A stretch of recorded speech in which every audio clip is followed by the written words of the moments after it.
കോഴിക്കോട് ചേലക്കാട് 22-കാരന്റെ മരണം ഭക്ഷ്യവിഷബാധ മൂലമെന്ന് പരാതി. ചേലക്കാട് സ്വദേശി അനിയൻ വിനോദാണ് മരിച്ചത്. ഇന്നലെ രാത്രിയാണ് വിദ്യാർത്ഥി ആശുപത്രിയിൽ പ്രവേശിപ്പിച്ചത്. ചികിത്സയിലിരിക്കെ ഉച്ചയോടെ മരിക്കുകയായിരുന്നു.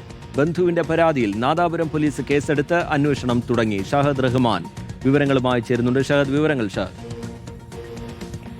റിജിത്ത് സൂചിപ്പിച്ചതുപോലെ തന്നെ 22-കാരൻ ചേലക്കാട് സ്വദേശി അനയിൽ എന്ന് പറയുന്ന വിനോദാണ് മരിച്ചിട്ടുള്ളത്. ഇന്നലെ രാത്രിയാണ് ഈ വിദ്യാർത്ഥിക്ക് ദേഹാസ്വസ്ഥം അനുഭവപ്പെടുകയും തുടർന്ന് തലശ്ശേരി ഗവൺമെന്റ് ആശുപത്രിയിൽ ഈ വിദ്യാർത്ഥിയെ പ്രവേശിപ്പിക്കുകയും ചെയ്തിട്ടുണ്ടായിരുന്നത്. തുടർന്ന് ചികിത്സയിലിരിക്കെ ഇന്ന് ഉച്ചയോടെയാണ് ഈ മരിക്കുന്ന സാഹചര്യം ഉണ്ടായത്.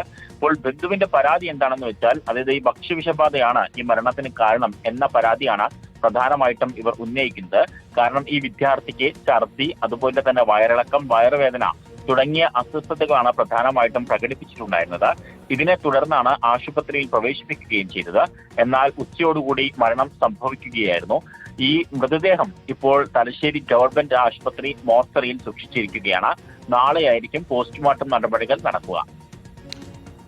ശരി, ഷഹദ് റഹ്മാൻ വിശദാംശങ്ങൾ പങ്കുവയ്ക്കുകയായിരുന്നു. കോഴിക്കോട് ചേലക്കാടാണ് 22-കാരന്റെ മരണം ഭക്ഷ്യവിഷബാധ മൂലമാണ് എന്ന പരാതി ഉയർന്നിരിക്കുന്നത്. ചേലക്കാട് സ്വദേശി അനയിൻ വിനോദ് ആണ് മരിച്ചത്. ഇന്നലെ രാത്രിയാണ് വിദ്യാർത്ഥിയെ ആശുപത്രിയിൽ പ്രവേശിപ്പിച്ചത്. ചികിത്സയിലിരിക്കെ ഉച്ചയോടുകൂടി മരിക്കുകയായിരുന്നു.